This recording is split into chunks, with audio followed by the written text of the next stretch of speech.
Adenoidectomy. Very warm good morning to all. Today we are going to deal with adenoidectomy.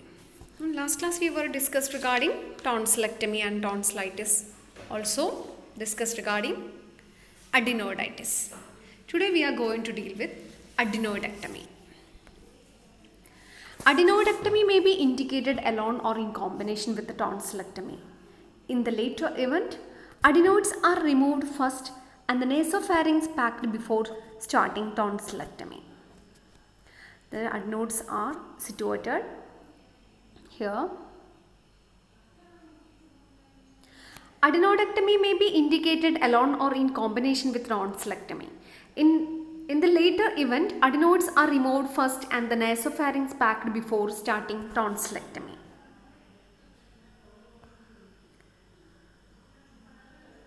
Indications are adenoid hypertrophy causing snoring, mouth breathing, sleep apnea syndrome or speech abnormalities, that is rhinolalia closia.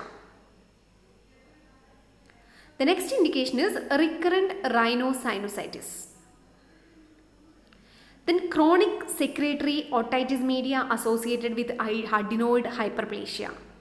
Namakariam, there is a connection between mouth and pharynx and this inner ear, that is eustachian tube, by eustachian tube. So അവിടെ എന്തെങ്കിലും തരത്തിലുള്ള അഡിനോയിഡൈറ്റിസോ അതുപോലെയുള്ള ഏതെങ്കിലും തരത്തിലുള്ള ഒരു ഇൻഫെക്ഷൻസോ ഉണ്ടെങ്കിൽ that may be cause otitis media. The next indication is recurrent ear discharge in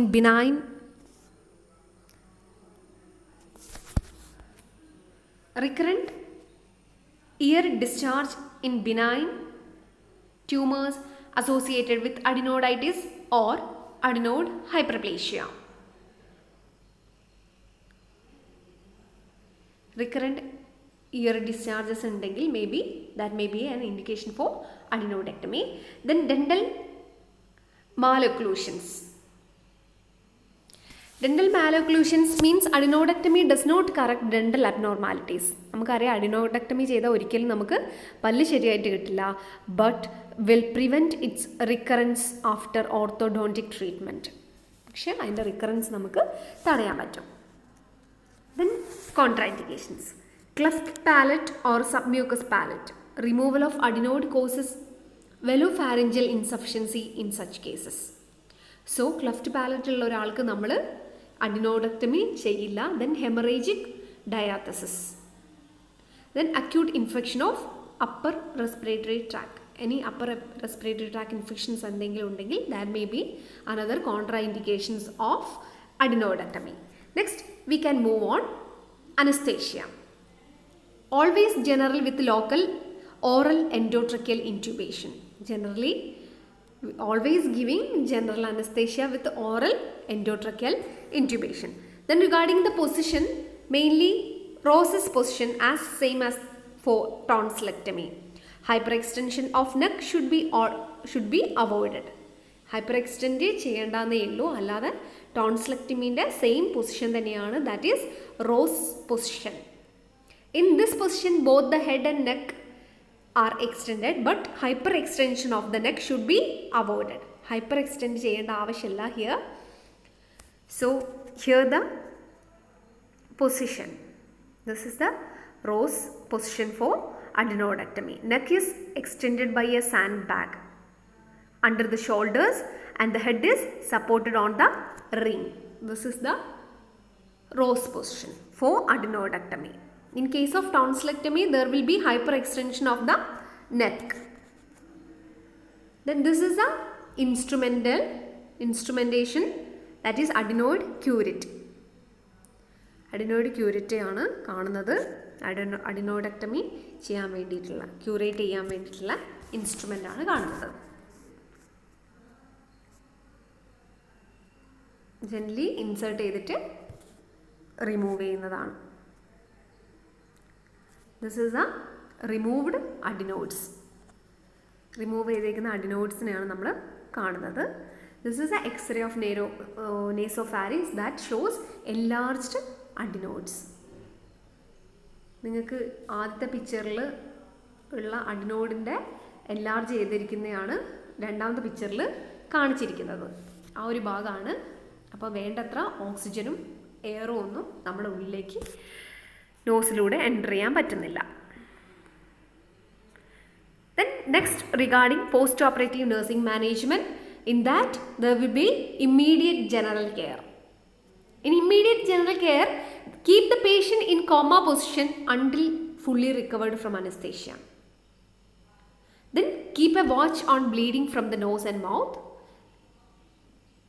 Check for any bleeding from nose or check for any bleeding from mouth.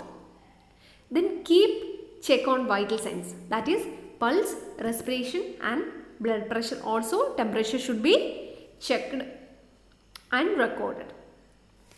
Vital signs മസ്റ്റായിട്ടും check ചെയ്യുക. പൾസും റെസ്പിറേഷനും ബ്ലഡ് പ്രഷറും ടെമ്പറേച്ചറും അതുപോലെ തന്നെ SpO2 കൂടി check ചെയ്തുകൊണ്ടേ ഇരിക്കുക.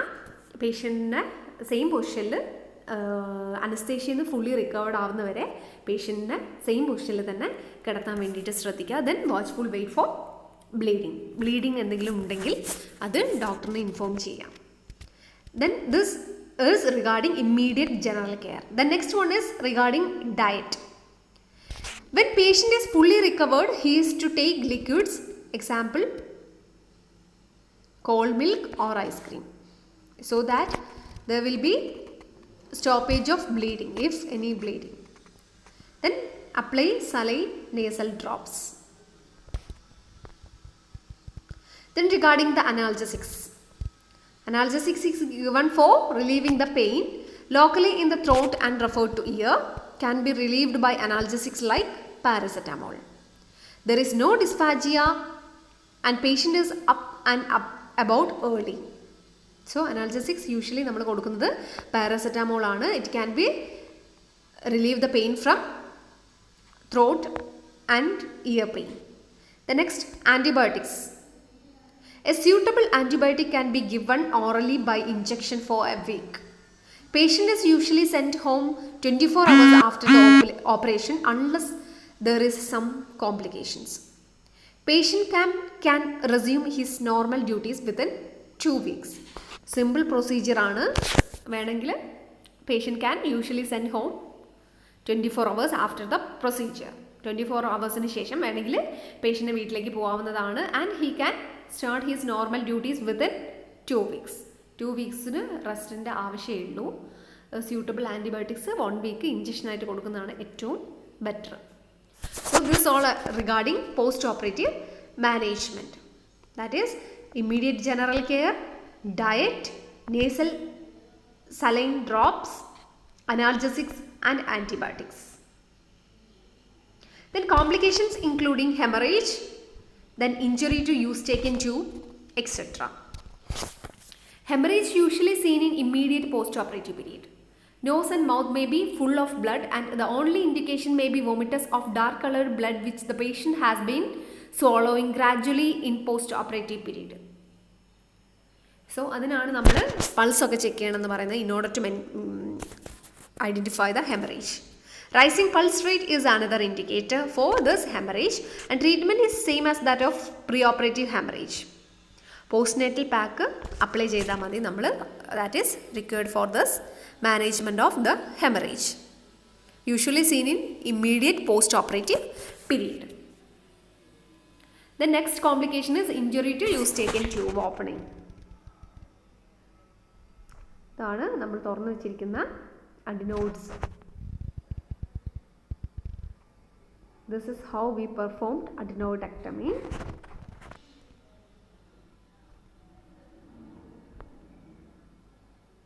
This all about adenoidectomy. I hope you all understood regarding the procedure and indications, contraindications, anesthesia, position, and finally nursing management. Nursing diagnosis may be risk for ineffective airway clearance related to excessive secretions, then risk for infection, knowledge deficient, etc. will be the nursing diagnosis. Thank you.